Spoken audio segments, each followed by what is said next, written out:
A crazy old man kidnaps innocent people and surgically turns them into human walruses. The movie begins with Wallace and his best friend Teddy, who run an internet podcast called NotSeeParty.com. Their podcast is quite popular because they often discuss viral incidents and bizarre phenomena from the internet, then turn them into entertainment for their audience to laugh at. One day, they come across an old video sent by one of their fans after it was discovered on a secondhand laptop that had just been purchased. The video is titled The Kill Bill Kid and shows a teenage boy attempting to play with a real sword like an action movie character. However, everything turns into a tragedy when he accidentally cuts off his own leg while playing with the sword. After Wallace and Teddy bring attention back to the video through their podcast, its popularity explodes and eventually reaches tens of millions of views. Ironically, the teenager's horrifying accident ends up becoming entertainment for countless people on the internet. Watch this video, please go to our website, NotSeeParty.com.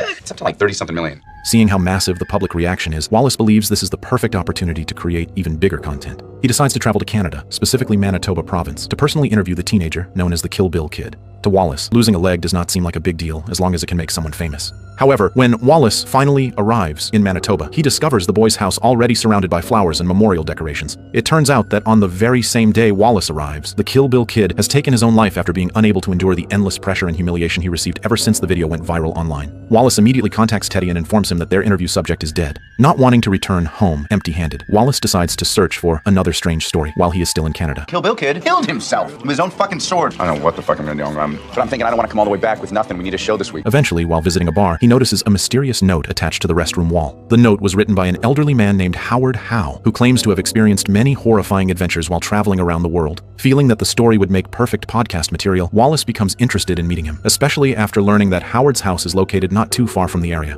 Before heading there, Wallace stops by a supermarket to buy a few things and ask for directions to Howard's house. He also calls Howard to make sure the address is correct. After nearly 2 hours of driving through isolated areas, Wallace finally arrives at an old house standing alone in the middle of a remote and silent location. Yeah, well, what's your address?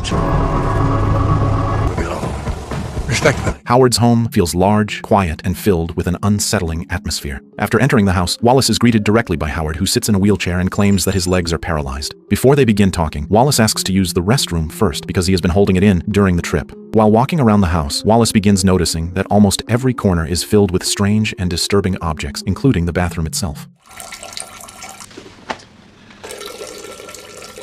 Not long afterward, Howard invites Wallace to sit down and enjoy a cup of tea together. Their conversation initially feels normal until Wallace notices a bizarre object displayed above the fireplace. Howard calmly explains that the object is part of a walrus's body that he keeps as a souvenir. From that moment on, Howard begins telling Wallace about the most horrifying experience of his life. Howard explains that he once worked as a cook on a ship that hunted great white sharks. One day, however, the ship crashed into a massive iceberg and eventually sank in the middle of the ocean. Out of the entire crew, Howard was the only survivor. Nearly freezing to death, he drifted through the dark ocean without direction until he eventually washed ashore on a small, isolated island. As his body was close to freezing, Howard suddenly saw a giant walrus approaching him. Strangely, instead of attacking, the animal helped Howard survive by keeping him warm. Howard eventually named the walrus Mr. Tusk, and from that moment on, the two lived together for months with no rescue ever arriving. However, as Howard's story becomes increasingly strange, Wallace suddenly begins losing focus as his vision turns blurry and his body slowly weakens. Human or otherwise.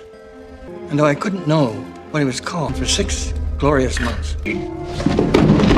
Without realizing it, Howard has secretly mixed a sedative into the tea Wallace has been drinking the entire time. The scene then flashes back to several days before Wallace left for Canada. At that time, he was spending time with his girlfriend, Allie. Allie never approved of Wallace traveling to meet the Kill Bill Kid because she believed their podcast had already humiliated the teenager enough without turning him into even more content. Wallace tries defending himself by saying that the Kill Bill Kid was actually the one who contacted them first and agreed to the interview. Even so, Allie still feels that Wallace has changed into someone far crueler and far more obsessed with fame than he used to be. Allie even wants to accompany him to Canada because she feels uneasy about letting him go alone. But Wallace refuses because he wants his work trip to remain professional. After a long argument, Allie finally allows Wallace to leave on his own. Wallace later wakes up in a weak condition while sitting in a wheelchair with both of his legs covered by a thick blanket. Howard immediately explains that Wallace had passed out earlier after being bitten by a poisonous spider found near his leg. Howard claims that he already called a doctor named Dr. Mosier to save Wallace before the venom could spread to his heart. However, because the condition was supposedly too severe, the doctor had no choice but to amputate one of Wallace's legs.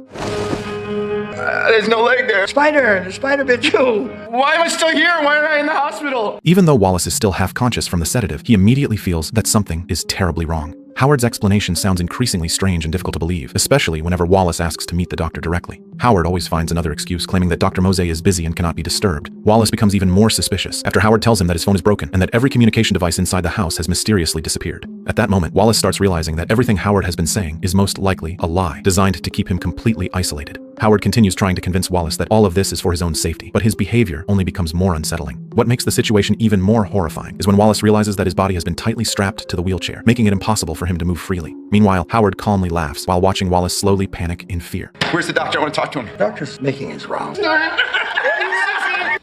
Wait. I am truly sorry for your loss. Later that night, Howard invites Wallace to dinner while casually talking as if nothing unusual is happening. However, because the drugs are still affecting his body, Wallace can barely move at all. When Wallace once again asks about the poisonous spider, Howard's answers become even more incoherent and sound like the ramblings of someone who has completely lost his sanity. Sometimes he speaks nonsense, and other times he suddenly begins singing for no reason at all. The itty bitty spider crawled up. Terrified beyond control, Wallace finally screams for help, but Howard immediately slaps him hard across the face to silence him. At that moment, Wallace finally realizes that the old man, who appeared paralyzed the entire time, is actually perfectly healthy and capable of moving normally. The wheelchair was nothing more than part of Howard's act to make Wallace lower his guard. Not long afterward, Howard begins showing Wallace a walrus costume that he personally created himself. Completely consumed by obsession, Howard demands that Wallace wear the costume while insisting that he must abandon his humanity and learn to live like a real walrus. The scene then shifts to Allie, who is secretly involved in a relationship with Teddy behind Wallace's back. Through their conversation, it becomes clear that Allie and Wallace's relationship has already been falling apart for a long time. Wallace had apparently been cheating on Allie multiple times with female fans ever since his podcast became more successful. Even though Allie feels deeply disappointed and angry toward Wallace, she still secretly worries about him because he has not contacted her for nearly 3 days since leaving for Canada. Unbeknownst to Allie, Wallace's phone is actually still working. In a desperate panic, Wallace struggles to reach his phone while painfully dragging himself around in the wheelchair to answer Allie's incoming call. However, because he moves far too slowly, the call ends before he can answer it. Wallace immediately tries calling Allie back, but at that moment, Allie's phone is sitting in the bathroom on silent mode while charging, while Allie herself is in the bedroom together with Teddy. Wallace then attempts to call Teddy instead, but Teddy notices the incoming call and deliberately refuses to answer because he does not want his secret relationship with Allie to be exposed. Completely hopeless, Wallace finally leaves them a voice message explaining that he is being held captive by a man named Howard Howe somewhere in a remote area near Manitoba. Wallace desperately begs them to contact the police before it is too late. I was abducted. I'm in Manitoba. I'm like 2 hours from Winnipeg. This guy wants to turn me into an animal or something. I'm sorry, I'm such an asshole. I'm so fucking scared. I don't want to die in Canada. Okay, call the cops. He cut off my leg. This guy's name is Howard.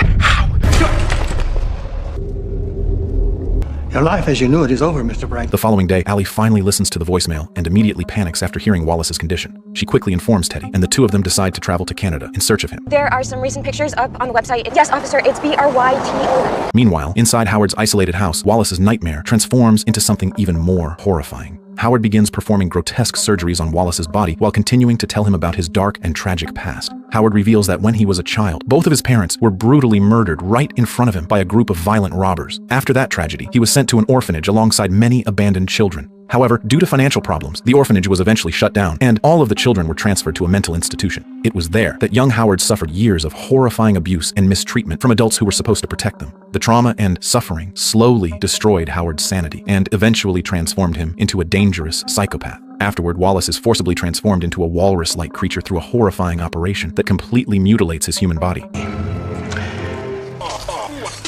I was placed in an abandoned boys' home in Quebec. My mother's throat was slashed as if she were cattle. My father was stabbed several times. All the children, including me, to an insane asylum. They never thought of me as a person. They just thought to use me. I was beaten. I was tortured. I was raped. Man is a savage animal, Mr. Brighton. Better to be a walrus. He no longer resembles a normal human being, and Howard drags him into a massive room intentionally designed to resemble the natural habitat of a walrus.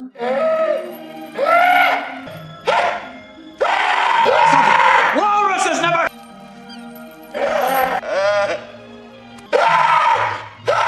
Meanwhile, Allie and Teddy finally arrive in Canada to search for Wallace. They begin traveling around various places in Winnipeg while showing Wallace's photo to anyone they can find, hoping that someone might have seen him. Unfortunately, they fail to discover even a single clue. Running out of options, they eventually visit the police station and play the final voice message Wallace sent before disappearing. After listening to the message, the police attempt to search for the identity of a man named Howard Howe within Manitoba. Strangely, however, no such person exists in any official records. In the middle of the investigation, one of the officers suddenly remembers a man from Quebec who previously came to the station claiming that he had been hunting a mysterious serial killer across Canada. Fortunately, the man had left behind his contact number, and the police immediately give it to Allie and Teddy so they can reach him. Howard, Howe, you gotta call the cops. And we don't have a Howard Howe anywhere in Manitoba. I had a fella come in here from Quebec 2 days ago. He gave me his number Meanwhile, inside Howard's isolated house, Wallace is now being treated completely like a real walrus. Howard even starts calling him Mr. Tusk. Believing that Wallace still has not fully abandoned his humanity, Howard forces him to learn how to live like the animal. One of those lessons involves dragging Wallace into a massive pool and forcing him to swim. However, once inside the water, Wallace sinks to the bottom due to his horrifying transformed body.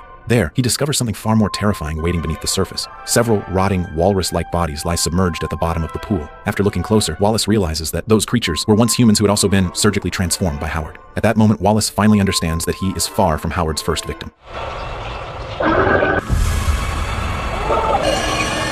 Not long afterward, Allie and Teddy finally meet the mysterious man from Quebec named Guy. For nearly 10 years, Guy has been trying to track down Howard, who is suspected of murdering dozens of people throughout Canada. According to Guy, every victim connected to Howard was found in an extremely disturbing condition with the exact same pattern of mutilation. Their legs had been amputated, their arms were sewn tightly against their bodies, holes had been carved into their mouths, and both their tongues and teeth were missing. At first, Teddy struggles to believe Guy's story because the man behaves strangely and constantly drinks alcohol while talking. However, Guy slowly explains that he actually encountered Howard in person about 2 years earlier. At the time, Guy was investigating the disappearance of a hockey player named Gregory. Just like Wallace, Gregory had also become interested in a strange note posted inside a bar restroom that offered free lodging somewhere in a remote area. That clue eventually led Guy directly to Howard's house. When they first met, Howard introduced himself under the fake name Bartholomew Mosier and claimed that he had never seen Gregory before. However, throughout their conversation, Howard behaved strangely and spoke in an oddly childish manner while making up bizarre stories that sounded completely nonsensical, ranging from a mysterious hockey field nearby to claiming that he worked as a hockey coach's assistant in the area. Howard even invited Guy into the house, but Guy refused because he needed to continue his investigation.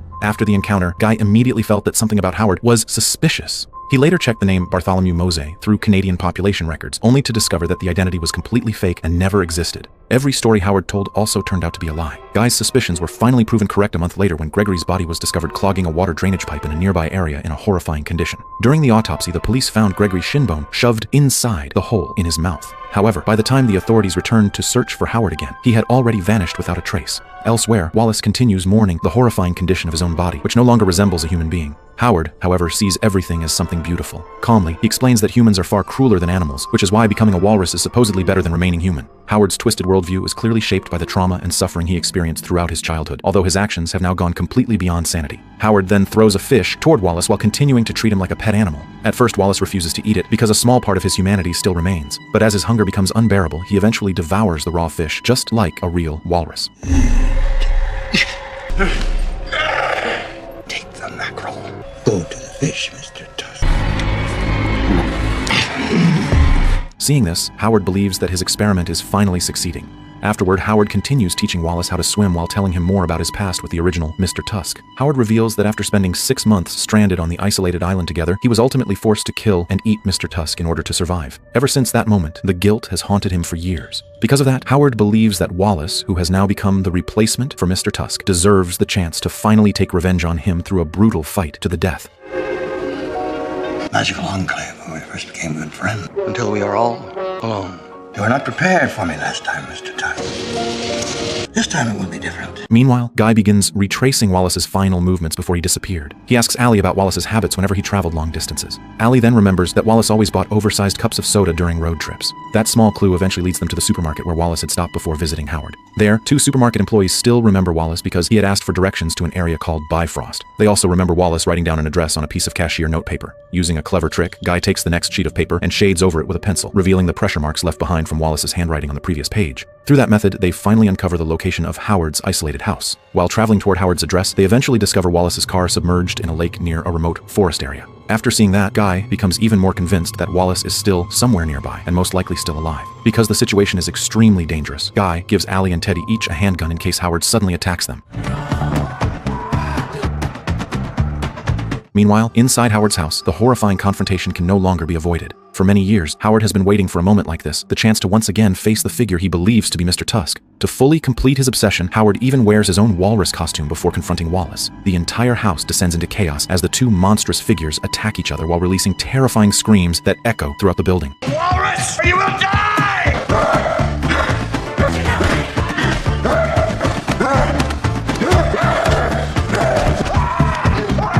Those screams are eventually heard by Allie, Teddy, and Guy shortly after they arrive at the location. During the fight, Howard repeatedly tells Wallace that he must kill him if he wants to survive, even if doing so means completely becoming a walrus forever. Howard believes that only through death can his guilt toward the original Mr. Tusk finally be repaid. As Wallace's survival instincts slowly take over, Howard removes his costume and begins fighting him seriously. Having already lost almost all traces of his humanity, Wallace viciously attacks Howard using the tusks attached to his mutilated body. He repeatedly stabs Howard in the legs and chest without mercy until the old man finally collapses in a pool of blood. In the final moments of his life, Howard strangely looks relieved, believing that Mr. Tusk has finally taken revenge for what happened in the past. Moments later, Howard dies just as Allie and Teddy finally enter the room. However, the moment quickly turns even more tragic when Allie sees Wallace's horrifying appearance, which no longer resembles a normal human being at all. It feels as though every last piece of his humanity has disappeared after all the torture Howard forced him to endure. Allie can do nothing but break down in tears as she watches the man she once loved transformed into a horrifying creature. Seeing Wallace completely out of control, Guy briefly considers ending Wallace's suffering with the shotgun he brought along. However, Allie immediately stops him because she still believes that Wallace is somehow still alive inside that broken body. 1 year later, Allie and Teddy return to Manitoba to visit an old abandoned zoo. It turns out that after everything that happened, Wallace was allowed to remain alive and is now being kept there like an actual walrus. When Allie calls out his name, Wallace shows absolutely no reaction and continues hiding inside his enclosure.